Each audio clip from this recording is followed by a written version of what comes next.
Do you think it makes sense then to go kind of risk on when you're young and then go diversified once you're older? Because you just want to highlight there for people that are, you know, like I was when I was 18, to kind of go all in and to make those big bets when you have nothing to lose. And the minute you have something to lose, whether that's your mortgage, you've got children to take care of, or now you've got wealth, to then go risk off. Is that the kind of approach you would suggest to life?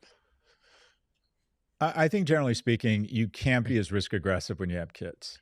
When you're younger, look, if you screw up here, you're likable enough that you can probably find couches to live on for 2 years if you needed to. If you like just got in over your skis, you could find a way to dance. When you're young, you can dance between the raindrops. So I lived in New York. I had two roommates.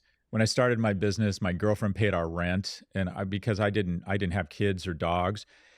There's just a certain level of responsibility and things you got to take care of as you get older. When you get a little bit older, don't go all in on anything. If you're going to start a business, use other people's capital, ring fence it. Don't get seduced into the worst thing that can happen in your 30s and 40s is you start a business and you start failing slowly. You just don't know. The worst type of business is one that gives you just enough green signals that you keep investing more time and more money.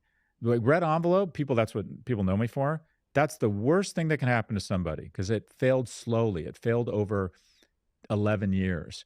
I started an e-commerce incubator in New York backed by Goldman Sachs, Maveron, JP Morgan. It was out of business in 8 months because of the dot-com meltdown. That's a blessing. The best thing that can happen is success.